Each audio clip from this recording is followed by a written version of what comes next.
Aser Iba, salah satu warga Atibo Distrik Manimeri, Teluk Bintuni, Kamis siang menyerahkan satu pucuk senjata api jenis revolver kepada pihak Polres Teluk Bintuni melalui Satreskrim.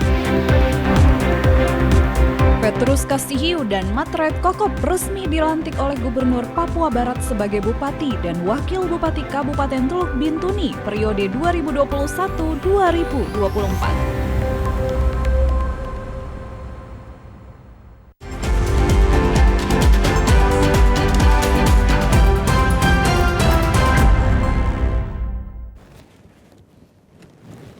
Salam jumpa pemirsa, senang sekali saya Esti Ika dapat kembali menjumpai Anda dalam program Berita Papua Barat hari ini. Sejumlah informasi di Papua Barat akan kami hadirkan untuk Anda. Inilah berita selengkapnya. Pemirsa, Aser Iba, salah satu warga Atibo Distrik Manimeri, Teluk Bintuni, Kamis siang menyerahkan satu pucuk senjata api jenis revolver kepada pihak Polres Teluk Bintuni melalui Satreskrim. Aser Iba, warga Atibo Distrik Manimeri, Teluk Bintuni, mendatangi Mapolres Teluk Bintuni dengan ditemani oleh beberapa sanak keluarganya untuk menyerahkan satu pucuk senjata api jenis revolver kepada pihak kepolisian yang langsung diterima oleh Kasat Reskrim Polres Teluk Bintuni, AKBP Junaidi Antonius Weken. Saat mengadakan press release, AKBP Junaidi menjelaskan bahwa awalnya pemilik senjata api Aser Iba merasa ketakutan dan akan diproses hukum jika ia mengembalikan senjata miliknya. Namun setelah dijelaskan oleh pihak kepolisian, akhirnya Aser bersedia untuk mengembalikan senpi tersebut. AKBP Junaidi menambahkan, sejak lama petugas kepolisian sudah mengetahui bahwa ada masyarakat yang menyimpan senpi, sehingga dirinya bersama jajarannya melakukan pendalaman sehingga membuahkan hasil.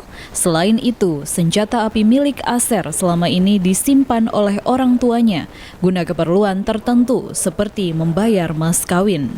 Seperti keterangan saudara Aser yang disampaikan bahwa senjata api ini digunakan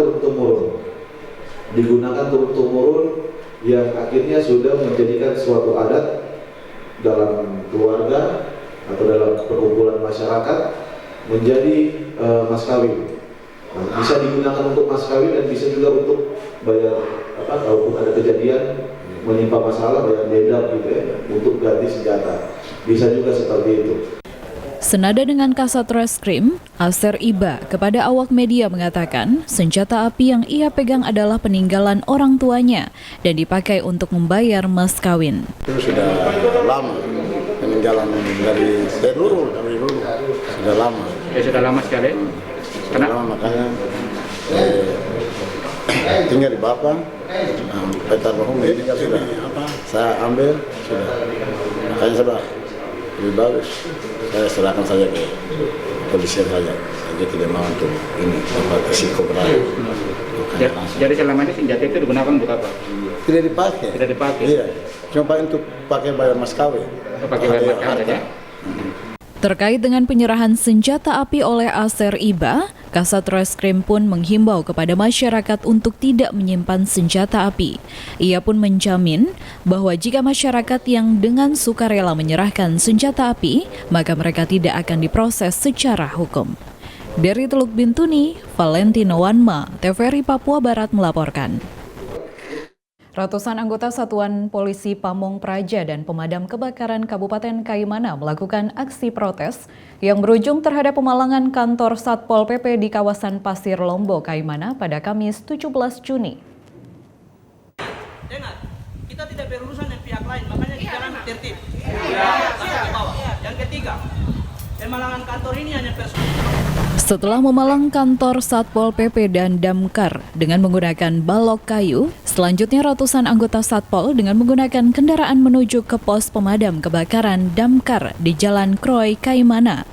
Di sana mereka juga memalang pos tersebut.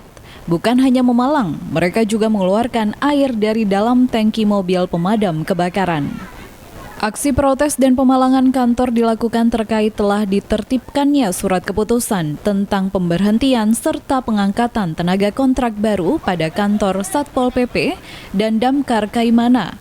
Sebanyak 130 orang dari jumlah tersebut 115 orang anggota Satpol PP dan Damkar diberhentikan tanpa ada keterangan yang jelas. Di Suratu baru datang ambil kerja di kantor ini. Kemudian ada banyak teman-teman yang masuk di sini tidak melewati, hanya dipanggil karena korban politik, tidak. Tapi mereka melewati tes dan ada di sini. Kok kami diberhentikan secara tidak hormat ini? Kami merasa ini tindakan sepihak yang tidak menghormati kami. Kami tidak bekerja di orang pun negeri dan ambil uang di sini, tidak. Tapi kami bekerja di atas negeri ini. Sepatu ini sudah tidak tahu berapa habis untuk kabupaten ini. Makanya itu yang kami mau, 4 tuntutan yang tadi kami sampaikan. Yang pertama itu, Bupati yang menandatangani SK itu harus memberikan penjelasan kepada kami. Kenapa kami diberhentikan? Jelas. Kami tidak mau dengar dari orang, kamu ini korban politik. Tidak, kami mau dengar dari Bupati, sampaikan ke kami. Ya, betul. Karena Bupati yang berhak untuk satu negeri ini. Dan Bupati itu bukan Bupati terkabul, itu Bupati Kabupaten Kaimana.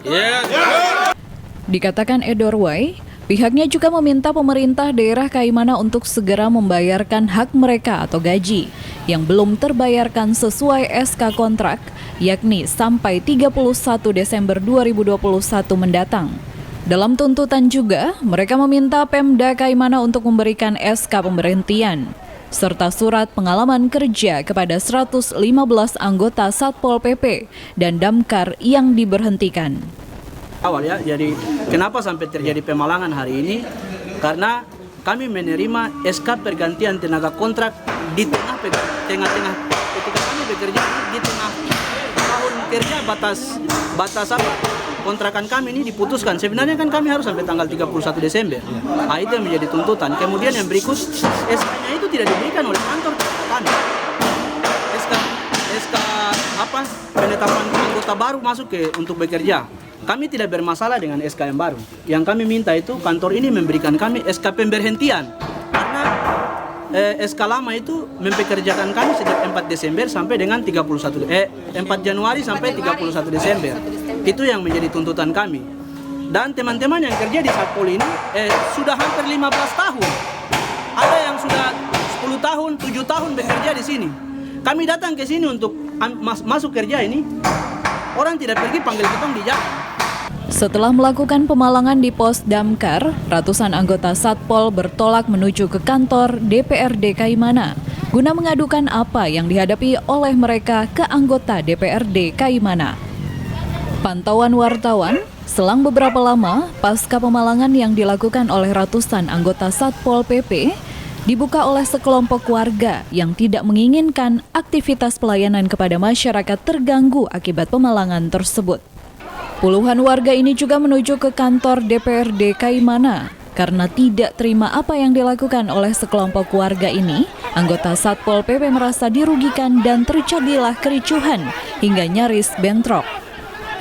Beruntung puluhan personil Polres Kaimana telah disiagakan mengantisipasi kejadian yang tidak diinginkan. Selanjutnya, baik anggota Satpol PP dan sekelompok warga ini meninggalkan kantor DPRD Kaimana dengan tertib. Dari Kaimana, Arfad Jempot, TVRI Papua Barat melaporkan. Pemirsa, Petrus Kasihiu dan Matret Kokop resmi dilantik oleh Gubernur Papua Barat sebagai Bupati dan Wakil Bupati Kabupaten Teluk Bintuni periode 2021-2024. Gubernur berpesan setelah dilantik segera wujudkan kesejahteraan masyarakat Teluk Bintuni.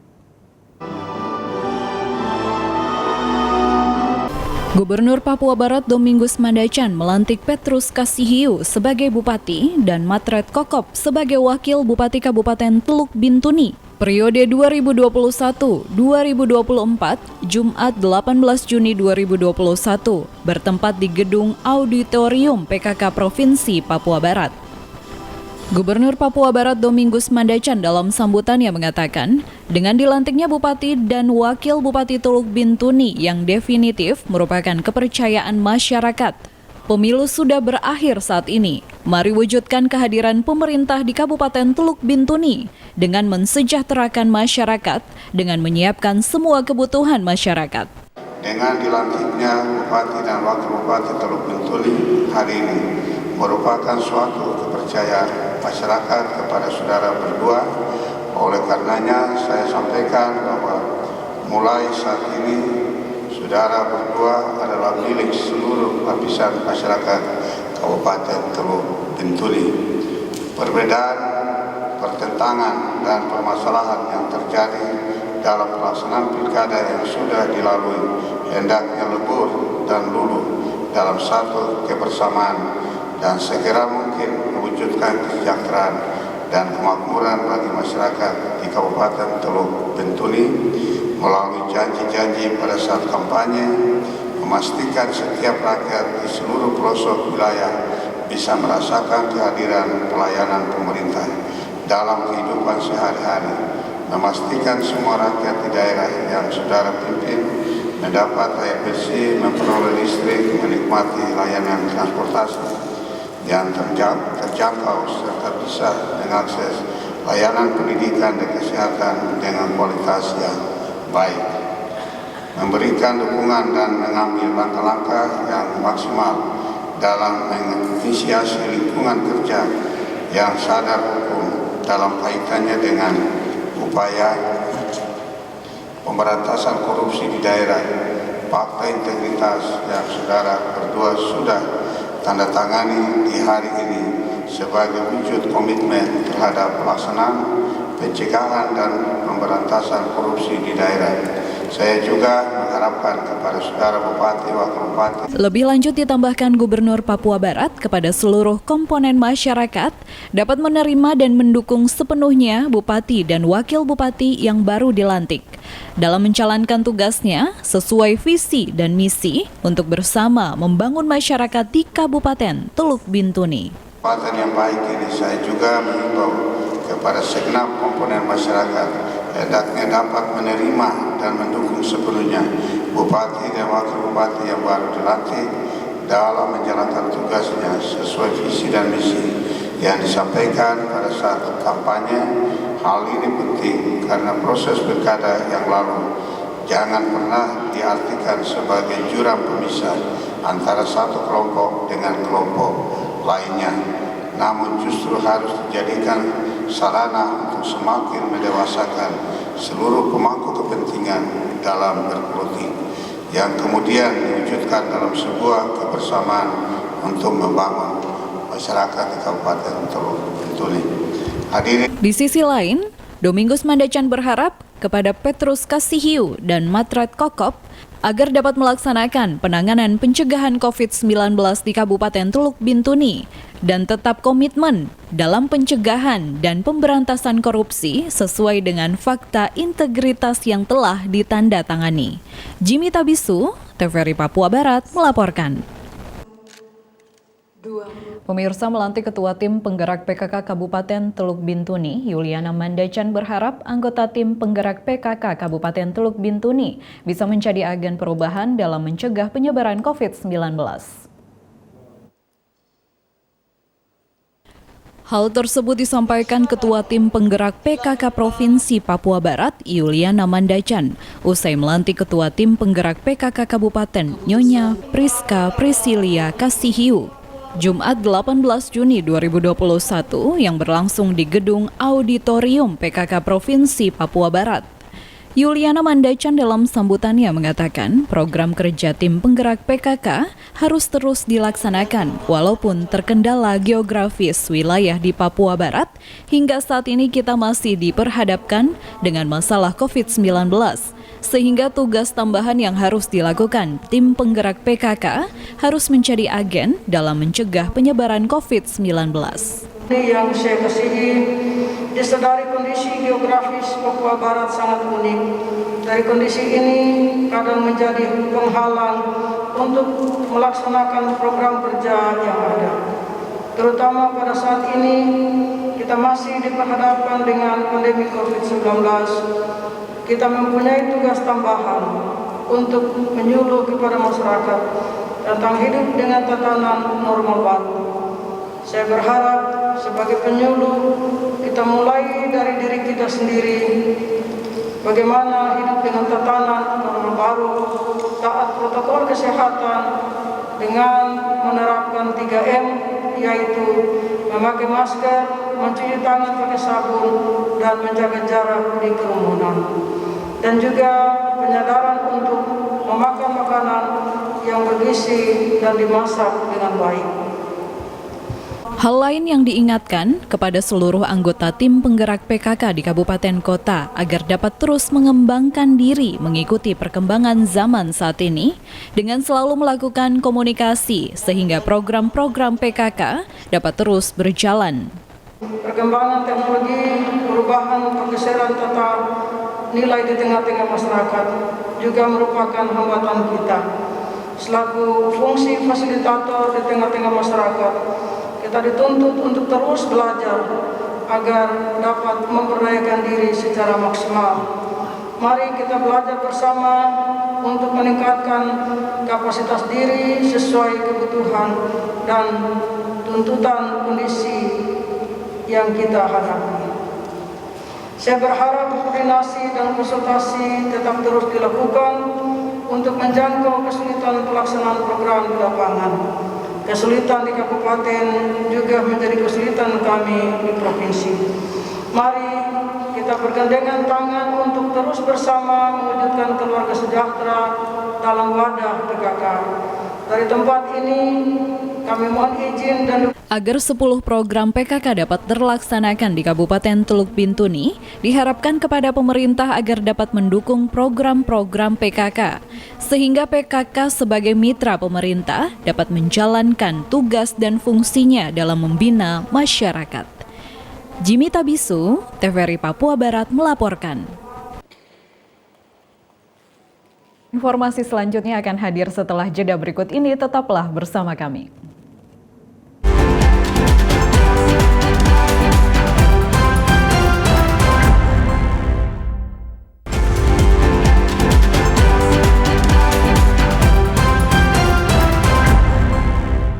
Terima kasih Anda masih bersama kami. Pemirsa, situasi keamanan di Kabupaten Teluk Bintuni pada hari pelantikan Bupati dan Wakil Bupati Teluk Bintuni aman dan kondusif. Hal tersebut disampaikan Kasat Reskrim Polres Teluk Bintuni, AKBP Junaidi Antonius Weken, mengatakan kegiatan pelantikan Bupati dan Wakil Bupati Kabupaten Teluk Bintuni Jumat 18 Juni 2021 yang berlangsung di Kabupaten Manokwari. Kasat Reskrim Polres Teluk Bintuni, AKBP Junaidi Antonius Weken mengatakan, secara keseluruhan, situasi keamanan dan ketertiban di Kabupaten Teluk Bintuni hingga saat ini dalam keadaan aman dan kondusif. Adapun beberapa kejadian yang terjadi, namun pihak gabungan TNI dan Polri di Kabupaten Teluk Bintuni bisa mengamankan hal tersebut untuk ancaman belum ada hingga saat ini. Oke, baik. Jadi untuk secara keseluruhan situasi kalau keamanan dan ketertiban masyarakat di Kabupaten Teluk Bintuni sampai saat ini sih masih aman dan kondusif. Adapun hal-hal kejadian, namun itu pun kami dari Polres Teluk Bintuni bersama juga dengan rekan-rekan dari TNI yang berada di Kabupaten Bintuni, kami bisa mengamankan itu. Untuk ancaman, info-info baik akan terjadi ancaman gangguannya keamanan Kamtimas itu belum ada. Sementara itu, terkait dengan pelantikan Bupati dan Wakil Bupati Kabupaten Teluk Bintuni, situasi di Kabupaten Teluk Bintuni hingga saat ini terlihat aman dan kondusif. Aparat gabungan TNI Polri terus melakukan patroli untuk mengantisipasi hal-hal yang tidak diinginkan. Tim Liputan, TVRI Papua Barat melaporkan. Masyarakat Idor Distrik Wamesa Teluk Bintuni sangat merasa terbantu dengan kehadiran TNI dalam program TNI Manunggal Membangun Desa. Hal ini disampaikan Ketua RT Kampung Idor, Yul Idorwai, saat ditemui TVRI. Yul mengatakan pembangunan 8 unit rumah sangat membantu masyarakat di kampungnya. Yul menjelaskan selama ini ada beberapa keluarga yang hidup dan berteduh di dalam satu rumah. Namun setelah program TMMD masuk di kampungnya, mereka sudah bisa menikmati rumah sendiri. Selain membangun 8 unit rumah, TNI gabungan juga melakukan pekerjaan pengerasan jalan dan pemasangan instalasi air bersih sepanjang 1.900 meter yang langsung disalurkan ke rumah warga. Dampak yang dirasakan oleh masyarakat Kampung Idor tadinya dalam keluarga ini, dalam kampung, itu 2 keluarga 1 rumah. Pasti ada yang lebih sampai 6, tapi dengan adanya pembangunan 8 unit rumah ini, kami masyarakat rasa layak untuk kami, untuk bisa kami membagikan keluarga yang tadinya 3 keluarga 1 rumah atau 2 keluarga 1 rumah, bisa sudah ada yang bisa pindah ke bangunan yang sudah ada bangunan rumah yang TMB bangun. Masyarakat kampung ini mereka merasakan bahwa ini adalah satu perhatian dari pemerintah lewat TMB ini kepada masyarakat. Dan air bersih ini memang sangat susah sekali untuk masyarakat. Kemudian jalan ini, pengerasan jalan ini, tadinya jalannya lumpur, lewat TMB jalannya susah.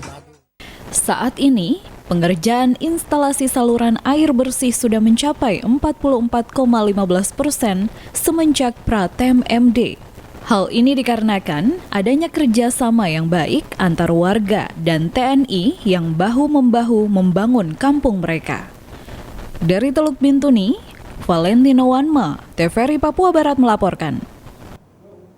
Sebagai bentuk transparansi dalam pengelolaan dan penggunaan anggaran di RSUD Kaimana, Direktur RSUD Kaimana Subhan Hasanusi menyerahkan dokumen pelaksanaan anggaran atau DPA ke-13 Kepala Ruangan Jumat tanggal 18 Juni di ruangan Direktur RSUD Kaimana. Sebelum diserahkan, Subhan yang baru menjabat sebagai Dirut RSUD Kaimana kurang lebih 1 bulan ini memberikan kesempatan kepada 13 kepala ruangan untuk menyampaikan kendala yang dihadapi saat ini di setiap ruangan atau instalasi kerja.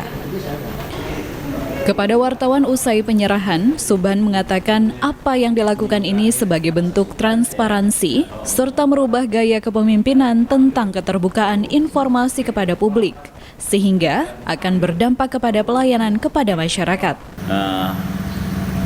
Masa memimpin ini baru pendek ya, baru saja, tapi ada kerinduan untuk kita melakukan transparansi penataan anggaran yang nanti kita berharap bisa berdampak ke pelayanan. Untuk itu stylenya saya rubah. Yang tadinya misalnya dokumen anggaran itu adalah hal sesuatu yang semacam sakral menurut beberapa orang, bagi saya itu tidak boleh. Bagi saya ini harus dibuka agar teman-teman yang punya berbagai kegiatan di ruangan-ruangan bisa tahu, bisa melihat sendiri bahwa yang diusulkan di DPA, dokumen pelaksanaan anggaran pada tahun berjalan ini, dia tahu itu anggaran dia ada di mana, seberapa besar. Sehingga ini juga menurut saya bagian dari strategi untuk meningkatkan di samping transparansi tadi, meningkatkan semangat mereka dalam bekerja, bahwa dia tahu dia punya posisi anggaran berapa, harus apa yang dilakukan. Gitu, Pak. Dikatakan Subhan, setelah diserahkan kepada kurang lebih 13 kepala ruangan, dirinya menginstruksikan untuk segera mempelajari DPA setiap ruangan tersebut. Sehingga setelah dipelajari, dirinya akan membuka ruang diskusi bersama para kepala ruangan lagi terkait dengan penyerapan anggaran di semester pertama ini. Pertanyaan bagus.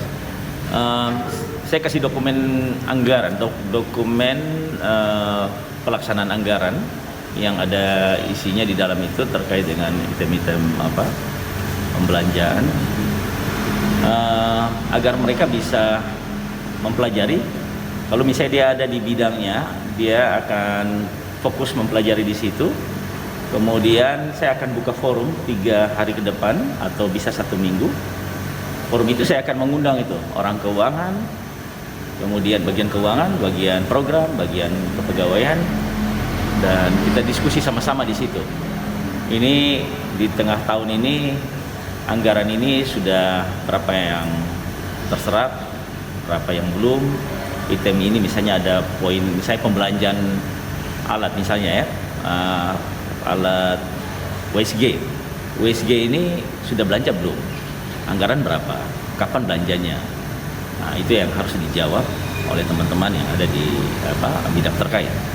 Sehingga barangnya jangan terlalu lama. Anggaran kalau sudah ada, dokumen sudah ada, misalnya di sistem pelelangan dan seterusnya kalau sudah jalan bisa. Dari Kaimana, Arfad Cempot, TVRI Papua Barat melaporkan.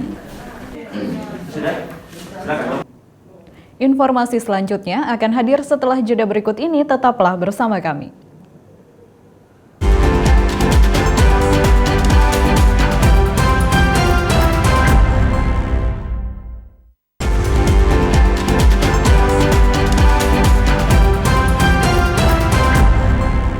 Terima kasih Anda masih bersama kami. Pemirsa, pelatihan dalam rangka pengembangan kompetensi dari tahun ke tahun terus dilakukan oleh pemerintah daerah.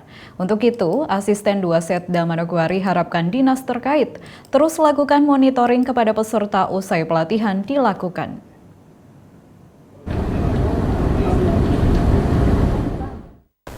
Hal ini disampaikan oleh Asisten 2 Setda Manokwari, Harjanto Ombesapu, pada pembukaan kegiatan pelatihan kerja dan produktivitas tenaga kerja kejuruan perhotelan dan tata rias.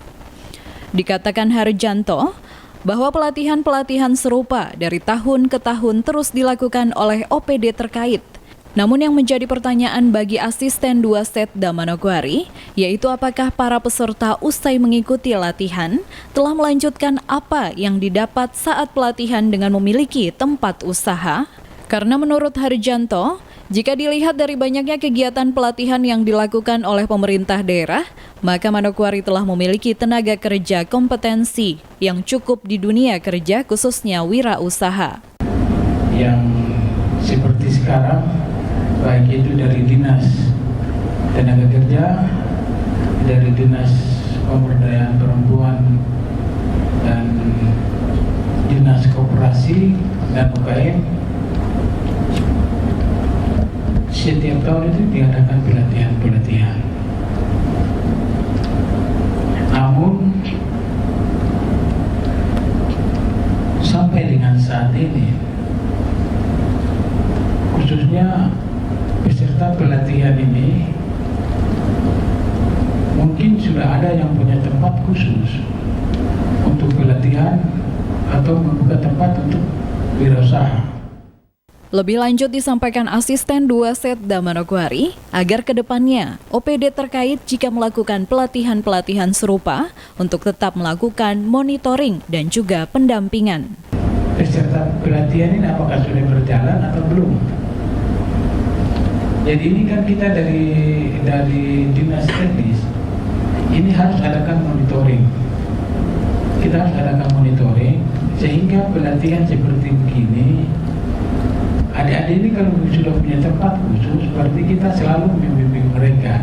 Kita tidak melepas, tapi kita selalu membimbing mereka. Nah, ini yang sekiranya kayaknya tidak jalan. Jadi saya harapkan ke depan adik-adik ini, apabila ada yang punya tempat khusus, baik itu tata rias atau bengkel motor atau bengkel sepeda, bisa harus koordinasi terus dengan dinas terkait seperti transmigrasi sekarang, ya, sehingga kegiatan ini dia tidak putus sampai di situ, tapi selalu dia sambung menyambung begitu.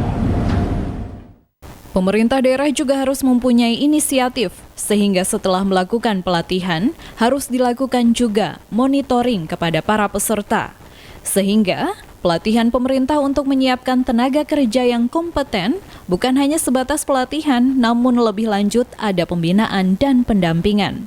Kepada para peserta, Harjanto juga harapkan agar usai pelatihan dapat membentuk kelompok usaha, sehingga apa yang diperoleh saat pelatihan dapat diaplikasikan dalam dunia kerja. Arina Irianan, TVRI Papua Barat melaporkan. Pemirsa, penamatan siswa-siswi SD Advent Manokwari tahun ajaran 2020-2021 ditandai dengan ibadah syukur. Sekolah Dasar SD Advent Manokwari melaksanakan kegiatan penamatan siswa-siswi yang sudah menyelesaikan pendidikan selama 6 tahun. Jumlah siswa-siswi yang ditamatkan di tahun ajaran 2020-2021 sebanyak 18 orang. Kegiatan penamatan sekolah dilaksanakan pada hari Kamis, tanggal 16 Juni 2021 di SD Advent, Jalan Brawijaya, Manokwari, Papua Barat. Pada saat penamatan sekolah, siswa-siswi dikembalikan dari sekolah kepada orang tua untuk bisa melanjutkan pendidikan ke jenjang berikutnya. Penamatan kelas Taman Angkatan 43 dengan mengangkat tema Education for Salvation dan tujuan Sukses with Good in Education and be Useful for Mankind. Kesuksesan tidak bisa diraih tanpa campur tangan Tuhan. Tema penamatan kami di tahun ini yaitu Educating for Salvation. Kemudian di background kami tujuannya adalah success with God in education and be useful for mankind. Ini adalah tema dan tujuan yang peserta didik pilih, kelas tamatan pilih. Nah, tujuan daripada kegiatan ini mengacu dari tema yang ada, maka kesuksesan itu tidak bisa kita raih tanpa campur tangan Tuhan. Itulah sebabnya anak-anak ini kita ajari mereka untuk bergantung sepenuhnya kepada Tuhan. Oleh kerjasama yang baik antara orang tua, donatur, sponsor-sponsor, dewan guru, dan pimpinan sekolah, kegiatan ini boleh terlaksana dengan baik. Sekolah juga memberikan apresiasi kepada beberapa orang tua yang telah mendukung jalannya acara ini. Kami juga menyampaikan bahwa oleh kerjasama yang baik dari orang tua, donatur, bahkan sponsor-sponsor yang mensponsori kegiatan ini bisa terlaksana dengan baik oleh karena kerjasama antara orang tua murid, dewan guru, pimpinan sekolah, sehingga semuanya berlangsung dengan baik dan bisa terlaksananya acara ini di hari ini. Kami juga perlu menyampaikan bahwa dalam pelaksanaan kegiatan ini, sekolah tetap memperhatikan protokol kesehatan karena masih dalam masa pandemi COVID-19. Kegiatan penamatan diawali dengan ibadah syukur bersama siswa-siswi kelas tamatan, dewan guru, serta orang tua murid yang turut hadir dalam acara ini. Kegiatan dilanjutkan dengan prosesi penamatan siswa-siswi. Perwakilan dari orang tua murid menyampaikan permohonan maaf kepada dewan guru selama anak-anak mereka berada di sekolah.